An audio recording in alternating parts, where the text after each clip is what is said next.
Hi hello నమస్తే welcome to social post.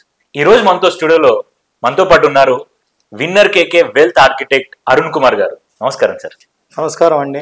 Sir, ఇప్పుడు చూసుకున్నట్టయితే భూటాన్కి 2150 కోట్లు, మాల్దీవ్స్ కి 600 కోట్లు కేటాయించారు. దేనికోసం కేటాయించింది అంటారు దీన్ని?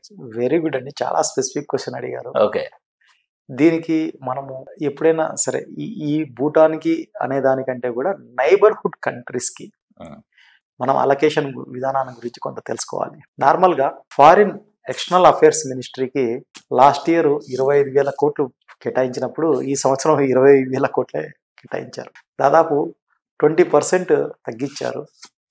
గవర్నమెంట్ యొక్క ఉద్దేశము దీని ద్వారా తెలీదు, కానీ ఇక్కడ గమనించాల్సింది ఏంటంటే ఈ బడ్జెట్ ని పెంచుకోవాలని. ఎందుకు అంటే ఇప్పుడు చైనా వచ్చేసి తన యొక్క ఆదాయం వచ్చినటువంటి వాటిని ఇతర దేశాలకు అప్పిచ్చి వాటితో ఒక స్ట్రాటజిక్ ఒప్పందాలు చేసుకోవడం వల్ల మనకు ఎక్కడైతే ఇబ్బందికరంగా ఉంటుందో రక్షణ పరంగా కానీ వాణిజ్యపరంగా కానీ పోర్ట్స్ ఏర్పాటు చేసుకోవడం, తన యొక్క సైనిక స్థావరాల్ని అమెరికాకు ధీటుగా ఏర్పాటు చేసుకోవడం జరుగుతూ పోతాం. ఓకే, ఆ రకంగా చూసుకుంటున్నప్పుడు మన యొక్క 140 కోట్ల మంది జనాభా ఉన్నటువంటి మన కంట్రీకి కూడా ముందు ఆలోచన లేకపోతే చాలా ఇబ్బందికరమైనటువంటి సిచ్యువేషన్.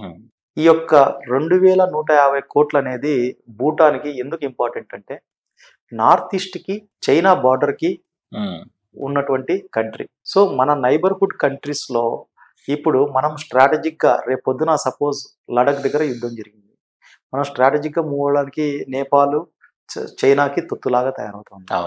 సో మనకి ఇంకా మిగిలిన కంట్రీస్ ఏమున్నాయి? బంగ్లాదేశ్ ప్లస్ భూటాన్.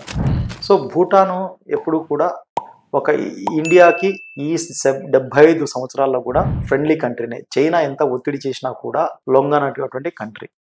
38,000 చదరపు కిలోమీటర్లు ఉంది.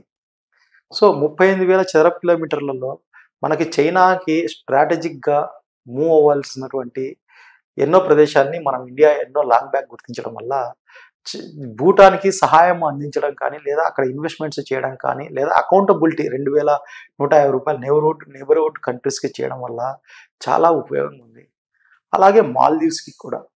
మాల్దీవ్స్లో మీకు తెలుసు ఈ మధ్య కాలంలో ఒకసారి అంటే మన నరేంద్ర మోడీ గారు వెళ్ళొచ్చిన తర్వాత అక్కడ ఉన్నటువంటి పరిస్థితుల్ని సరిగా అవగాహన లేకుండా ఎంతమంది ఎంత కామెంట్ చేశారు. సో ఈ మాల్దీవ్స్ అనేది కూడా చైనా నుంచి ఆఫ్రికాకి రవాణా అయ్యేటప్పుడు ఈ మాల్దీవ్స్ అనేది ఒక ఇంటర్మీడియట్ ట్రాన్స్పోర్టేషన్ సిస్టమ్కి చాలా ఉపయోగపడుతున్నటువంటి ప్రదేశం. సో అలాంటి వాటి మీద మనం స్ట్రాటజిక్గా పెంచుకోవాల్సినటువంటి అవసరం ఉంది. అది చైనా ఒక silk route, one road one nation ద్వారా మొత్తం ఏదైతే తన యొక్క రోడ్డు మార్గాన్ని కానీ నౌకా మార్గాన్ని కానీ విస్తరింపజేయాలనుకుంటుందో మనం కూడా ఆ రకమైనటువంటి స్ట్రాటజిక్గా వెళ్ళాల్సిన అవసరం ఉంది. ఎన్నో ఫండ్స్ మనము అలొకేట్ చేయాల్సినటువంటి అవసరం ఉంది. అలాగే ఇరాక్లో కూడా మనము 100 కోట్లు చాబర్ ఎయిర్పోర్ట్కి మనం ఏర్పాటు చేస్తున్నాము. ఆ యొక్క దానికి కూడా పెంచాల్సినటువంటి అవసరం ఉంది. సో దీని మీద మనము దీర్ఘకాలిక ప్రయోజనాల దృష్ట్యా ఈ అకౌంట్స్ని మనం పెంచి అక్కడ ఉన్నటువంటి మన యొక్క స్ట్రాటజీస్ని ఇంకా ఇంప్రూవ్ చేసుకోవాల్సినటువంటి అవసరం ఎంతో ఉంది. Okay sir, thank you sir, thank you so much. So చూసారు కదా వ్యూవర్స్, వీడియో నచ్చితే లైక్ చేయండి, షేర్ చేయండి, అండ్ మరిన్ని వీడియోస్ కోసం మా ఛానల్ని సబ్స్క్రైబ్ చేసుకోండి. Thank you so much.